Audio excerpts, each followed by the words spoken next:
ます。Thank you for the request. Today I'm gonna react The Felon of World War II. My name is Reni Mimura. I live in New York City from Japan. I'm Japanese because I want to be an space idol. My favorite things to eat is strawberry shortcake. Thank you. Let me see this one from my side of Japanese. But I'm just letting you guys know, I'm not really good at history and everything, okay? Don't forget to subscribe before I start the reaction video. Here we go! The average lifespan of an American is 80 years. And an 80-year-old today was 10 when World War II ended, 4 when it began. A soldier who saw battle would have to be in his late 80s, at least today. Generals, political leaders, the decision makers of the war, few are still with us. And over the past few decades, we've seen authors and filmmakers rush to capture stories from survivors before this connection of memory is lost.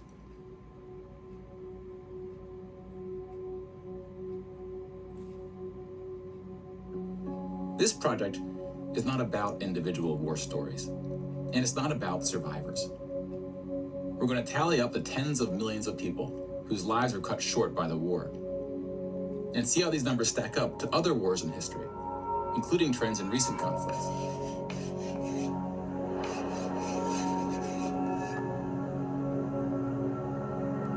We'll be counting soldiers and civilians separately. Each of these figures represents 1,000 people who died. Civilians were of all walks of life, whereas military deaths were almost entirely men. The average age was about 23. In most battles, for every 1,000 soldiers killed, there are more than 1,000 who are injured. The word casualty can be confusing because in military speak, it often includes both deaths and injuries, and anything else that takes a soldier out of service. Here, we're just counting the deaths, and we'll begin with American soldiers.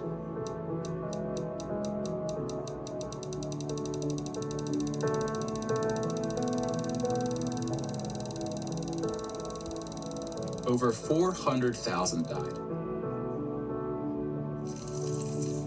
Most of the deaths occurred in the European theater, fighting the Nazis. And about a quarter were in the Pacific, fighting the Japanese.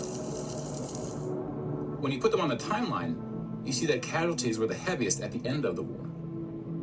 The war began on September 1st, 1939. But the US wasn't willing to join the fight until Pearl Harbor, 2 years in. The deaths increased drastically on D-Day, when the Allies invaded Normandy. One of the most tragic moments of the war was on D-Day at Omaha Beach, where 2,500 Americans fell. So about the same number of US soldiers died on this single beach landing as the entire 13 years of the recent war in Afghanistan. The bloodiest battle in the Pacific was Okinawa, which lasted 82 days, during which 12,500 Americans died.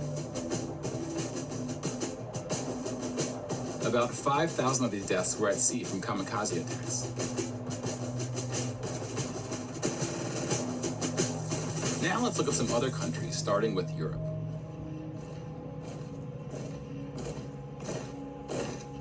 Germany started World War II when it invaded Poland. Poland ultimately lost 200,000 soldiers in the war. Most died after the invasion while the country was occupied by Germany and the Soviet Union. Germany, meanwhile, lost just 16,000 in the invasion of Poland. The Nazis went on to invade and conquer other countries, including Denmark, Belgium, the Netherlands, France, Greece, and Yugoslavia. France surrendered, but after losing 92,000 soldiers in the Battle of France. Over 200,000 ultimately fell, which includes deaths in POW camps, French colonies, and other fighting. Yugoslavia suffered almost 500,000 military deaths. The initial invasion brought relatively few casualties on both sides, but the deaths mounted under Nazi occupation due to guerrilla fighting, civil conflict, and mass executions. The Nazi invasions were swift, with relatively few German losses. Even the Nazi commanders expressed surprise at their success. And then we have the United Kingdom and the United States, who were not invaded, but took the fight to the Nazis. Britain lost about the same number of soldiers as the US, which includes the British colonies. Germany lost about 500,000 soldiers fighting the US and Britain in what is known as the Western Front, which took place in France and Belgium.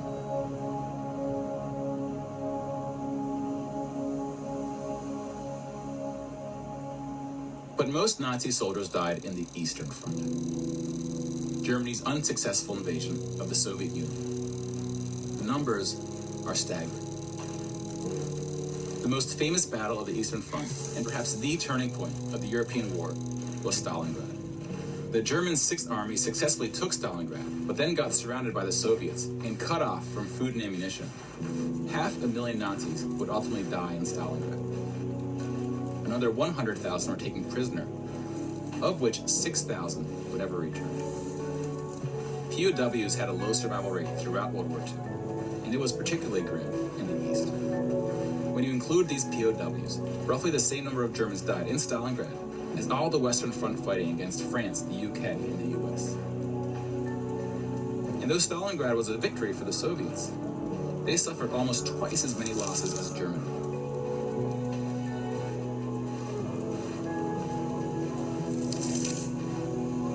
The Soviet Union would eventually defeat the once unstoppable German army, killing 2.3 million Nazi soldiers.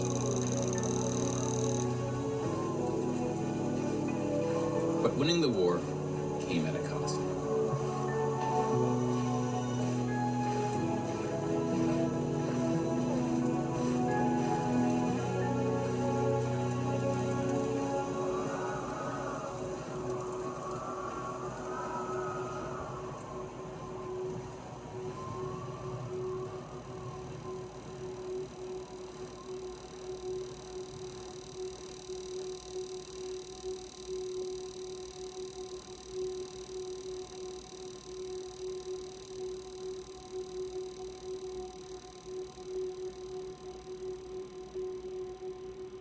$8.7 million is the official tally by the Russian military, a hotly disputed number.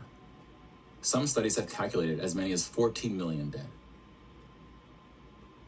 To complete the count of European military deaths, we need to add German deaths from other fronts, including the North and Africa, as well as deaths from other Axis powers allied with the Nazis, Hungary, Romania, and Italy. When you put these European military deaths on the timeline, it looks like this. You can now interact with the chart to learn more. Pause the narration if you would like more time.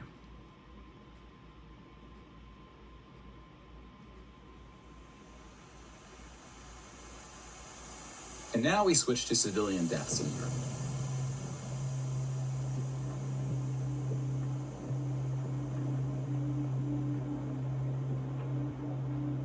Six million Jewish people were killed in the Holocaust. If you separate this by country, you see that about half, 2.7 million, were Polish. 700,000 were Soviets, followed by Hungary and 17 other countries.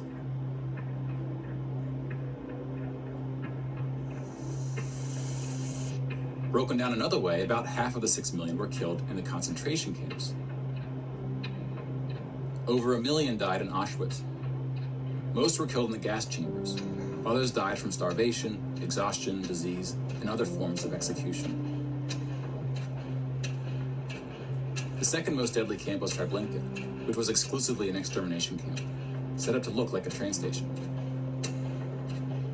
Mobile killing groups killed 1.4 million Jews.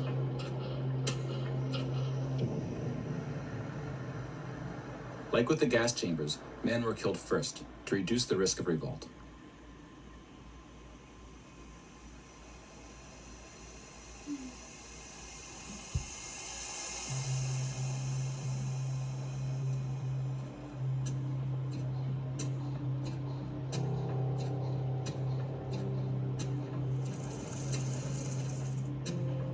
The Holocaust also includes non-Jewish deaths.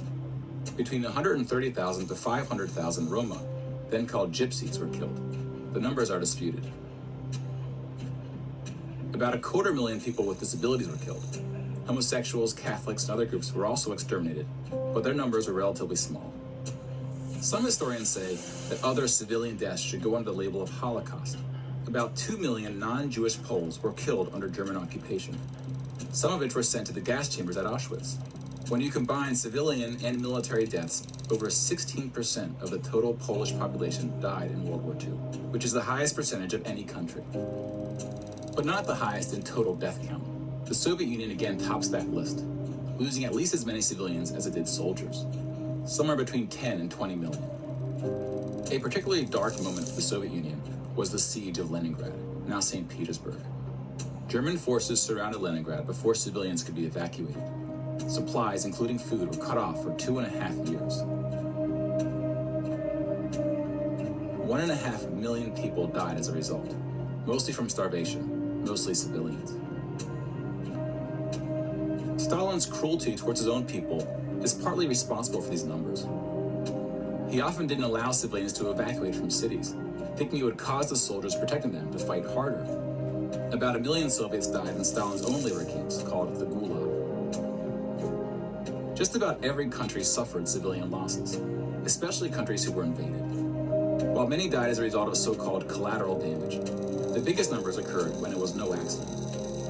Civilians were exterminated, purposely fired upon or bombed, used as human shields, or intentionally deprived of food. The intentional killing of civilians was done by most warring parties, including the United Kingdom and the United States. The United Kingdom was spared of a land invasion, but still lost 60,000 civilians, largely from German air raids or blitzes, often directed at civilian population centers. The UK did the same to German cities at a much greater magnitude, causing about 10 times the number of deaths. But most German civilian deaths came from the ground at the late stage of the war.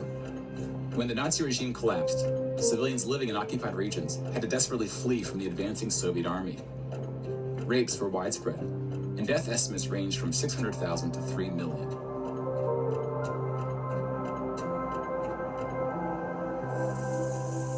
Let's step back and see where we are with the totals. We just counted about 20 million civilian deaths in Europe. If you add this to the European military deaths we already covered, it brings us to over 40 million. Then we have the Asian theater. Here we see the vast majority of military deaths in Asia came from China and Japan. On the civilian side, about 6 million deaths from China, Indonesia, Korea, Indochina, and the Philippines can be attributed to Japanese war crimes, which are sometimes compared to the Nazi atrocities due to the sheer scale of the cruelty. China had the second highest death count after the Soviet Union. And like the Soviets, the Chinese government demonstrated a stunning willingness to sacrifice its own people. Chinese nationalists opened the dike at the Yellow River, hoping the flood would halt the Japanese advance. 500,000 Chinese civilians or more were killed, which is 2 or 3 times the number who died in all countries in the 2004 Asian tsunamis. But the invasion of China only cost Japan 200,000 soldiers. Most were killed fighting the US and allies in the Pacific War. A significant portion of Japanese civilian deaths were caused by American firebombing and the 2 nuclear attacks.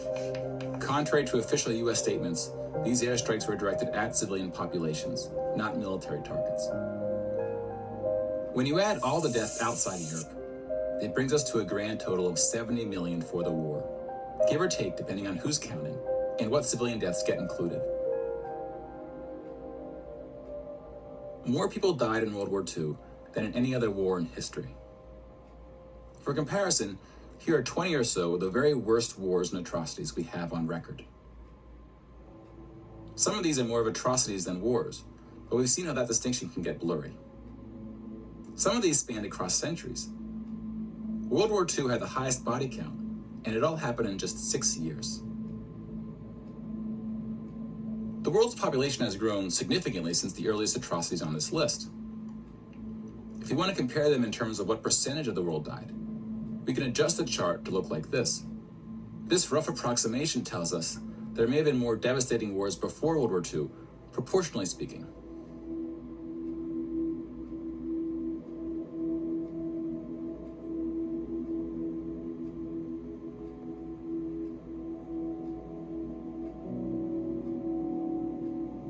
When we turn to post-war conflicts, it's hard to say anything that isn't controversial. But the data shows something quite extraordinary has been happening. In 1989, John Gaddis coined the phrase the long peace to identify the absence of conflict between the nuclear powers during the Cold War. 25 years later, the Cold War is over, and the term is still being used, although its meaning may have shifted. European countries have not fought each other, except for this 10-day war in 1956 when the Soviet Union invaded Hungary. When we look at European wars before World War II, it looks like this. They tend to be more frequent as you go back, though smaller in scale. And the largest 44 economies of the world have not battled each other since World War II. Rich countries have fought poorer countries, like the US versus Iraq. But rich countries have not fought other rich countries. Such a period of peace between the so-called great powers hasn't been seen since the Roman Empire. To many, peace is too strong of a word. Wars have occurred since World War II, and they can be grouped into these four categories. We don't see colonial wars anymore. We've already noted that interstate wars between rich countries have not occurred at all. And here we see wars involving smaller economies have tapered off. That leaves civil wars of two types, with and without foreign intervention. And this is what these battle deaths look like alongside of World War II. More people died fighting in World War II than in all the wars since. And again, we can't forget about world population, which has almost tripled since World War II. If we scale these numbers to show deaths in proportion to world population, showing the likelihood that a person on Earth dies in battle, the downward trend becomes even more pronounced. Now, this isn't to infer anything about why this trend is occurring. That's a discussion for another day. You can now interact with this chart to explore what conflicts are behind the totals. Now, bear in mind, we're just looking at battle deaths here, not civilian deaths, but those too are in decline. Peace is a difficult thing to measure. It's a bit like counting the people who didn't die in wars that never happened. We give such importance to the word peace, but we don't tend to notice it when it occurs or report on it. Sometimes it takes reminding ourselves of how terrible war once was to see the peace that has been growing around us. Of course, this trend may not continue, and it's not clear how looking at these charts can help us make the right decisions to ensure that it does. But the longer the long peace grows, the more significant it becomes. So if watching the news doesn't make us feel hopeful about where things are heading, watching the numbers might.